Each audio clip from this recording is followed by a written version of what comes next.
Rose says I have to keep these to 3 or 4 minutes, otherwise you people don't watch. All right, let me see if I can try it. The carrier deal.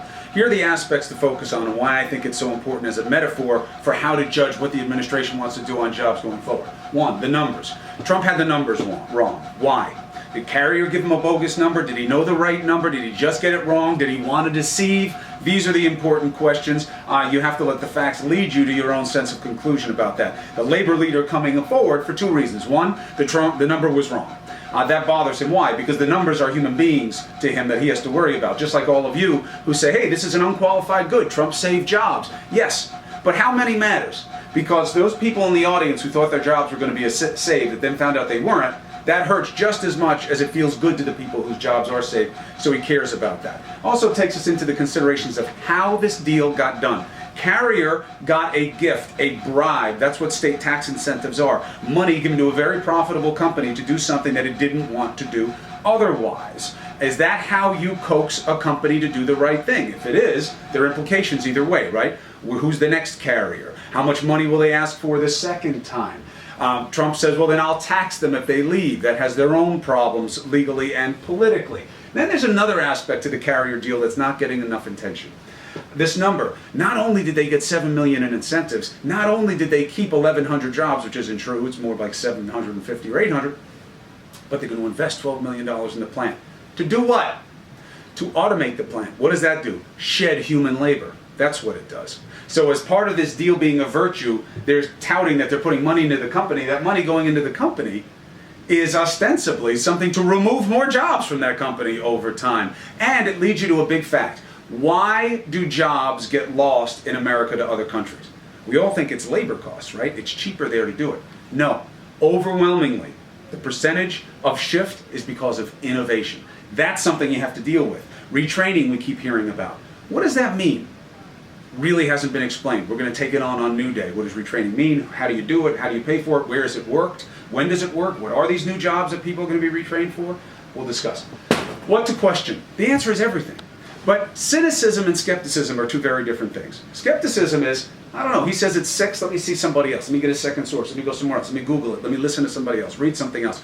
Good. Do all of that. That's what I do. It's a big part of my interviewing style. It's a big part of how I do my job. Really? That's what you think it is? Let's test that. Cynicism is, I'm going to believe that you're not right just because. Negativity as a proxy for insight. That's a mistake. There's a lot more cynicism than skepticism in the dialogue, I would suggest. Pruitt at EPA. He's a denier. Is he? Here's what we don't know yet. Before all of you people who are environmentally sensitive and care about global warming as an issue, before you condemn Pruitt, you need to know, does Pruitt, the Oklahoma AG that Trump just tapped for EPA administrator, does he accept the science that suggests that man influences global warming? If he does accept that science, then don't call him an outright denier, because then what it's about is, well, what should we do and when and how? Those discussions are political arguments. That's philosophical. You may not like his positions, but it doesn't make him a science denier, absolutely. So we have to hear more from him about that. Respectful disagreement.